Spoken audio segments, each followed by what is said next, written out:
Hola, buenas tardes. Bueno, les contamos que somos estudiantes del programa de psicología de la Universidad Nacional Abierta y a Distancia, UNAD. Estamos aquí con mis compañeras Erika Gómez, Valentina Barrera, Karen Rico, Jennifer Sánchez y yo, Vanessa Correa. Nos alegra mucho estar aquí compartiendo este espacio con ustedes, así que bienvenidos a nuestro video podcast. Mi nombre es Jennifer Sánchez Zuluaga y voy a dar una contextualización acerca de la psicología de Gestalt y el psicoanálisis. El psicoanálisis es una corriente de la psicología creada por Sigmund Freud a finales del siglo XIX y principios del siglo XX en Viena. En esta época, la ciencia empezaba a interesarse más por entender la mente y el comportamiento humano. Freud observó que muchos problemas psicológicos no tenían causas físicas claras, por lo que propuso que gran parte de nuestra mente funciona de manera inconsciente. Entre sus ideas principales, el psicoanálisis sostiene que la conducta humana está influida por deseos, recuerdos y conflictos inconscientes, y que muchas experiencias de la infancia afectan la personalidad adulta. Por otra parte, la psicología de Hetzel surgió a principios del siglo XX en Alemania con psicólogos como Max Wertheimer, Wallmann, Fuller y Kurkowka. Esta corriente apareció como una reacción a las teorías que analizaban la mente como partes aisladas. Los psicólogos de la Hetzel propusieron que la mente percibe las cosas como totalidades organizadas. Entre sus ideas principales, la Gestalt propone que el todo es más que la suma de sus partes y que nuestra mente organiza automáticamente lo que percibe. Hola, mi nombre es Valentina Barrera y a continuación voy a explicar las principales teorías y técnicas de los enfoques trabajados. En este caso voy a hablar del psicoanálisis desde Carl Jung y la terapia Gestalt desde Fritz Perls. Por un lado, Carl Jung, desde el psicoanálisis analítico, plantea que la mente humana no solo está formada por lo que somos conscientes, sino también por un inconsciente colectivo, donde se encuentran los arquetipos, que son modelos universales que influyen en nuestra forma de pensar y actuar. Además, propone el proceso individuación, que consiste en llegar a ser una persona más completa y consciente de sí misma. En cuanto a sus técnicas, Jung utilizaba el análisis de los sueños, la interpretación de símbolos y la asociación libre para poder explorar ese mundo inconsciente. Por ejemplo, si una persona sueña repetidamente con caer, Jung interpretaría ese sueño como un símbolo de inseguridad o pérdida de control en su vida y a partir de eso ayudaría a la persona a comprender lo que está pasando internamente. Por otro lado, Fritz Perls, desde la terapia Gestalt, se enfoca en el aquí y el ahora, es decir, en lo que la persona está sintiendo y experimentando en el presente. Este enfoque busca que la persona tome conciencia de sí misma y asume responsabilidad sobre sus emociones y acciones.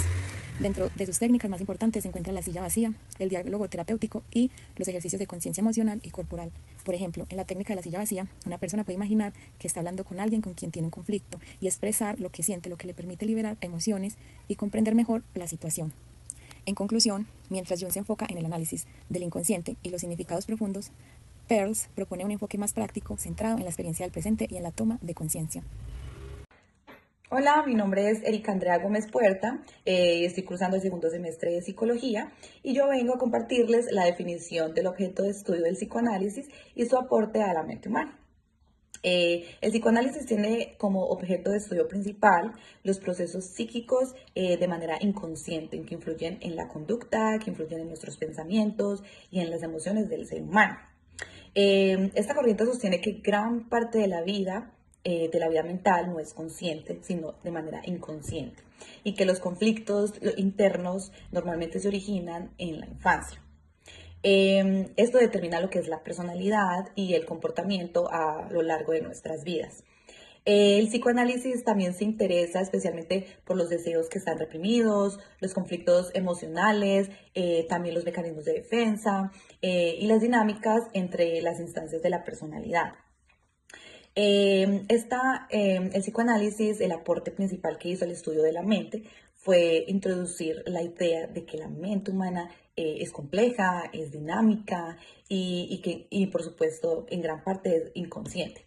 Y que gracias a esta perspectiva se amplió pues la comprensión de fenómenos como los sueños, los síntomas psicológicos como la ansiedad, los trastornos emocionales, mostrando que estos tienen un significado y una función dentro de la vida de la vida psíquica. Además, también el psicoanálisis sentó pues sus bases para el desarrollo de la psicoterapia, influyendo pues de manera decisiva en la psicología clínica, la comprensión de la personalidad y el estudio profundo de lo que es la subjetividad humana. Muchas gracias. En el psicoanálisis versus Gestalt. Diferencias en el enfoque del comportamiento. La distinción fundamental reside en la causa raíz de que cada enfoque atribuye a la conducta humana. En psicoanálisis se centra en el inconsciente, los conflictos internos y las experiencias que se vivieron en su infancia temprana. Autores como Freud y Klein postulan que las pulsaciones y las posiciones mentales, esquizoparanoide y depresiva, son los motores que determinan la personalidad. Gestalt, enfoque contextual y holístico, prioriza la percepción total y el concepto del aquí y el ahora. Por ejemplo, Kurt plantea a través de su teoría de campo que el comportamiento es una función dinámica de la persona interactuando con su entorno y el ambiente actual en el que se encuentra el individuo. La herramienta en psicoanálisis es la asociación libre y transferencia. En Gestalt es darse cuenta y su acción. En psicoanálisis, la visión del ser, el ser humano es reactivo a sus traumas.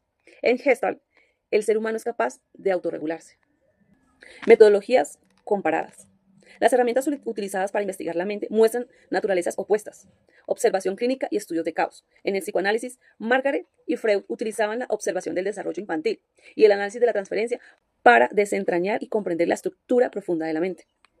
En la investigación experimental y la acción de Gestalt, Wernicke y Kloner realizaron experimentos rigurosos sobre la percepción, como el fenómeno pi, el aprendizaje por Ising en los chimpancés, buscando establecer leyes universales de la percepción humana. Una comparación directa en el psicoanálisis que estudia la biografía y los traumas únicos y que estudia el Gestalt, las leyes universales de la percepción. En el psicoanálisis, donde trabajan en un consultorio o en un diván, y donde trabajan en Gestalt, en el laboratorio, en el entorno natural. En psicoanálisis, cómo se aprende a través del análisis de la memoria. En Gestalt, a través del insight, comprensión actual.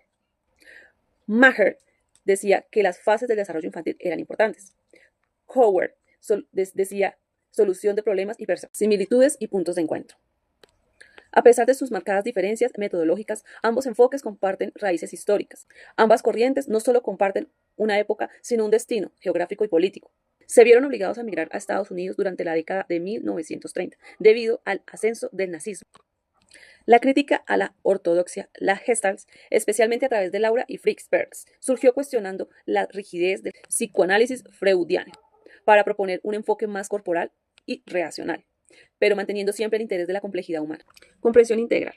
Ambas escuelas buscan entender la mente más allá de lo simple, suma de sus partes. El psicoanálisis logra a través de la historia personal, mientras que Gestalt lo hace a través de la totalidad de la experiencia actual. Para resumir, la similitud y la descripción. La geografía nacieron en Europa Central y florecieron en Estados Unidos a través del exilio. La antropología, ambos ven el ser humano como un ser profundo y multidimensional. La oposición, ambos rechazaron la idea de que la psicología debía ser solo el estudio de conductas observables. Se podría explicar que Gestalt no nació para destruir el psicoanálisis, sino para sacarlo del diván y ponerlo de pie. Sí, el psicoanálisis es el padre que nos enseña de dónde venimos. La Gestalt es el hermano que nos recuerda dónde estamos parados ahora. Hola a todos, mi nombre es Vanessa Correa, bienvenidos a este espacio de reflexión sobre la psicología. Hoy vamos a hablar de un enfoque muy interesante, la Gestalt, una corriente que transformó la forma en que entendemos la mente humana. En este espacio voy a explicar cuál es el objeto de estudio de la Gestalt y cuál ha sido su aporte al estudio de la mente. ¿Qué es la Gestalt? La Gestalt es una corriente psicológica que surge en el siglo XX y propone que no podemos entender la mente analizando sus partes por separado, sino que debemos verla como un todo organizado. Su idea principal se resume en una frase muy conocida: el todo es más que la suma de sus partes. Esto significa que nuestras percepciones, pensamientos y experiencias no funcionan de manera aislada, sino que se integran en una estructura completa. Objeto de estudio de la Gestalt. El objeto de estudio de la Gestalt es la experiencia consciente y la percepción, pero entendida como un proceso organizado. Es decir, la Gestalt se enfoca como en las personas perciben la realidad, organizan la información, dan sentido a lo que experimentan. No estudian estímulos aislados, sino configuraciones completas, también llamadas formas o gestalten. Por ejemplo, cuando vemos una imagen, no percibimos puntos sueltos, sino una figura con sentido. Aportes de la Gestalt en el estudio de la mente. La Gestalt hizo varios aportes muy importantes a la psicología. Primero, cambió la forma de entender la percepción, mostrando que la mente organiza activamente la información, no solo la recibe.